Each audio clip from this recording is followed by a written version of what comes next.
आसखंड इंदौरा के कंदरोड़ी में गत रात्रि आरटीओ द्वारा बिना दस्तावेज गाड़ियों और ओवरलोडेड गाड़ियों के चालान काटे गए।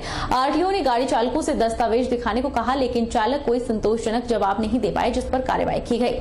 आरटीओ ने बताया कि अभी तक 7 गाड़ियों के चालान काटे गए हैं, जिनमें से 3 चालकों से मौके पर करीब 50,000 रुपए का जुर्माना वसूला गया। आज हम शाम के बाद इंदौरा इलाके में लगभग हमने अभी तक 7 गाड़ियों के चालान अभी हमने काटे हैं। इसमें से मौके पर ही कुछ लोगों ने किए हैं चालान, और ये ज़्यादातर चालान जो है जो ओवरलोडिंग के हैं और बिना परमिट के जो लाई कर रही हैं यहाँ पंजाब नंबर की गाड़ियाँ हैं इस एरिया में, उससे संबंधित जो है हमने चालान काटे हैं। ऐसी शिकायतें मिल रही थी यहाँ जो है ओवरलोडेड गाड़ियाँ काफ़ी चलती हैं, तो उसी को लेकर चेकिंग करने आज हम आए हैं और समय पर करते रहते हैं, आगे भी करते रहेंगे। बर्फबारी के बाद ऊपरी क्षेत्र के तीनों नेशनल हाईवे को वाहनों की आवाजाही के लिए बहाल कर दिया गया है। वहीं नेशनल हाईवे 305 को 3 फुट से भी अधिक बर्फ में खोलने का कार्य जारी है।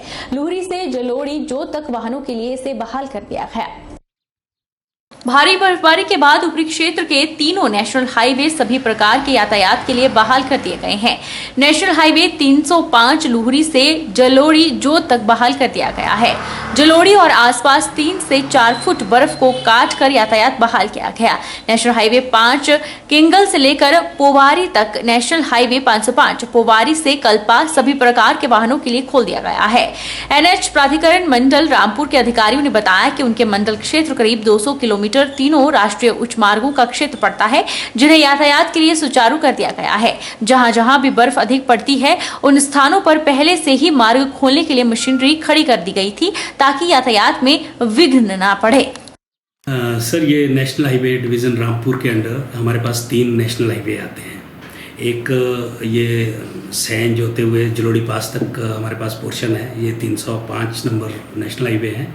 और नेशनल हाईवे 05 है, वो किंगल जाबली से शुरू होता है और पुआरी तक आता है ये, जिसकी लेंथ 61 किलोमीटर है। उसके बाद एक नेशनल हाईवे 505 जो पुआरी से लेकर कल्पा तक जाता है, जिसकी लंबाई 17 किलोमीटर है। अभी बर्फबारी के दौरान इसमें काफ़ी जो ऊंचे स्थान है उसमें काफ़ी बर्फ गिरी है और यातायात की काफ़ी दिक्कत रही है, लेकिन जो विभाग है वो पहले ही मुस्तैदी से वहाँ पर डटा हुआ था और मशीनें हमारी ऐसे पॉइंट पे पहले ही खड़ी थी, इसलिए लोगों को कोई परेशानी का सामना नहीं करना पड़ा। नगर निगम कर्मचारी पर 3 महीने बीत जाने के बाद भी एनओसी न देने के आरोप लगे हैं। यह आरोप मंडी जिला फुटबॉल एसोसिएशन के द्वारा लगाए गए। एसोसिएशन के पदाधिकारियों का कहना है कि वे जिला में एक और एसोसिएशन का गठन करने जा रहे हैं, जिसके लिए सभी उपमंडल अधिकारियों से एनओसी मिल गई है, लेकिन नगर निगम के कर्मचारी द्वारा उन्हें बीते 3 महीने से एनओसी नहीं दी जा रही है।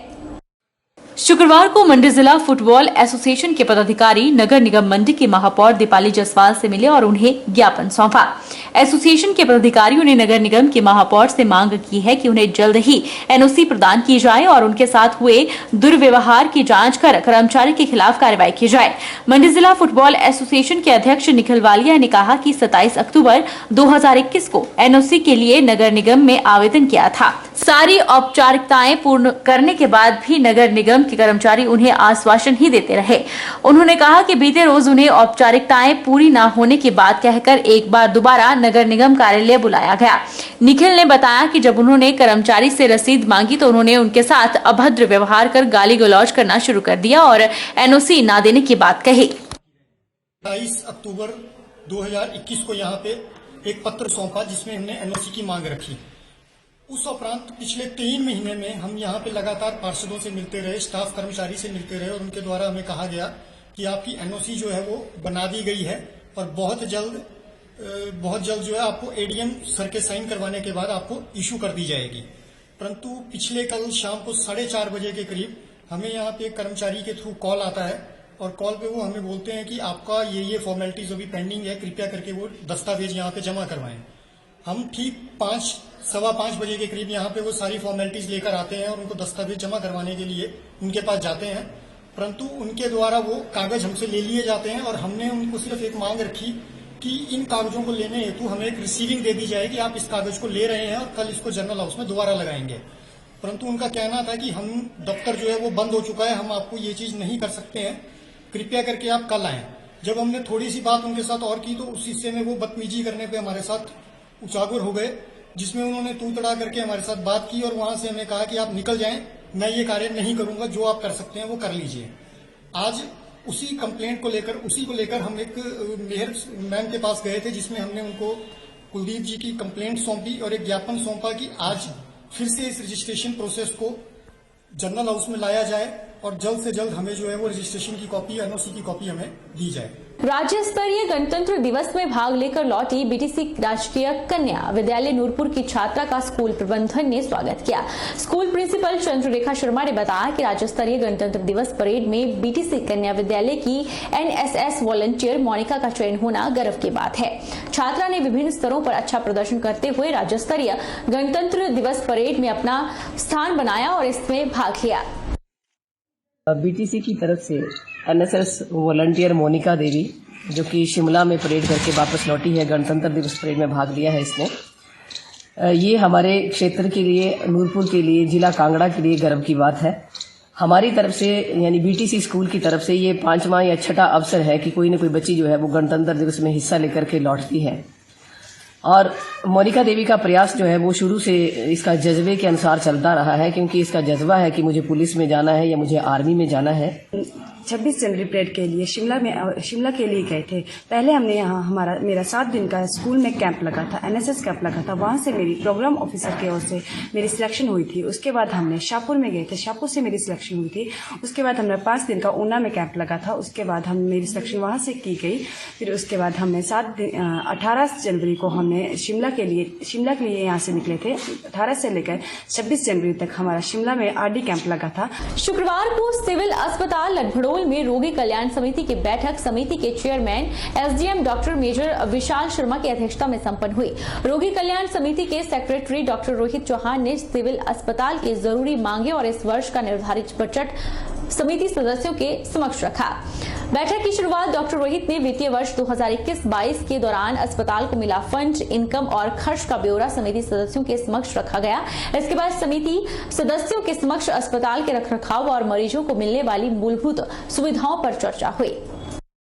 आज सिविल अस्पताल लखनऊ में वार्षिक रोगी कल्याण समिति की वर्किंग बॉडी की मीटिंग का आयोजन हुआ, जिसमें हमारे स्थानीय विधायक श्री प्रकाश राणा जी विशेष रूप से उपस्थित थे। एसडीएम साहब, बीएमओ साहब और सभी हमारे दूसरे विभागों के जो यहाँ के प्रमुख थे, स्टेक होल्डर्स हैं, और माननीय हमारे